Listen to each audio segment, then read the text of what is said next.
ကတွေးနေလို့တစ်ဖက်ကဖြူတယ်တစ်ဖက်ကစိုးနေတွေ့ချင်ပြည့်နေတဲ့လူညောင်ရဲ့ဘွားကတိတ်တော့စင်ပြေမှုတွေရှိမှာမဟုတ်ကလေးရဲ့မင်းပြောကိုတွက်ကိုသာရွေးချယ်တော့ဘုံတော်နဲ့ဆုံးဖြတ်မှပဲရမယ်လူတွေရဲ့စောက်ချင်းရုံမှုတွေအောက်မှာတစ်ပြေးလုံးဝပါလာတဲ့အဖြစ်တွေများတယ်နေ့တည်းလာတွေကြိုးစားခဲ့ပြီးမှမရတဲ့စိတ်လည်းမကြနဲ့ဘာဖြစ်ဖြစ်တိတ်ကပြန်စမယ်တခါလေဝမ်းနေကြတယ်ကြုံလာမယ်လူချင်းနဲ့ရတယ်လုံးသိတဲ့ຢာကိုရွေးချယ်ရတဲ့အချိန်မှာကိုပျောက်ဆုံးတယ်လို့ကတော့မမြင်ပါနဲ့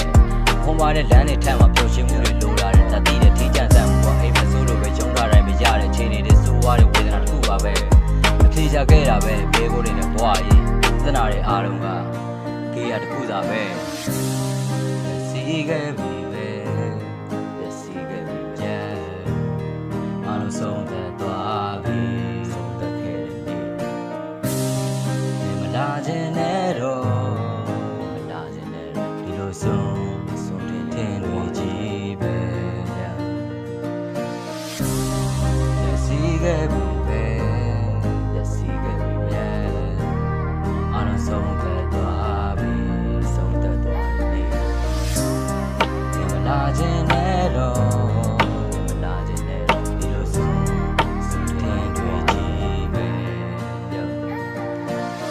တိုင်းငါတည့်ရခုချိန်လိုမင်းနဲ့ခြားတယောက်နဲ့စင်ပြေချင်းတွေတစ်ခုတွေရောက်တော့ရောပေါ့ငါတို့တွေရင်ကပျော်ရွှင်တဲ့လမ်းတွေပေါ်ရှောက်ခဲ့တဲ့ခြေရာတွေရာသီတွေပြောင်းသွားပြီးဆွေးမြေကပျောက်တော့ရောပေါ့ပြေးပြေးနဲ့မောင်းရင်ငါပြိုးလာတဲ့ညနေခင်းအထီးကျန်ချင်းနဲ့တူတူနေတစ်ခုပုံဆုံးသွားအလုံးမကြိုးစားလိုက်နဲ့ဘွားချလက်ပတ်ကိုလဲနေတဲ့ချိုးသောနေတွေကြတော့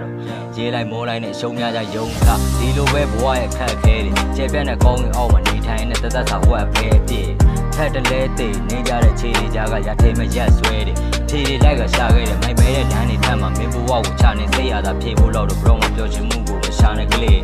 မားခဲ့တဲ့ခြေရာတွေကိုပြန်ပြီးတိုင်းစားနေလဲဖြေရပလားပဲလေအဲဒါကြောင့်မို့ပြက်စီးခဲ့တဲ့လမ်းတွေထမ်းမှာသိငန်းလာယူအလုံးကအစွန်းထင်းတွေနဲ့ဘဝပဲလေ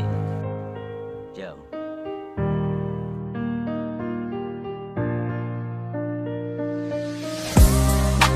လာခြင်းနဲ့တော့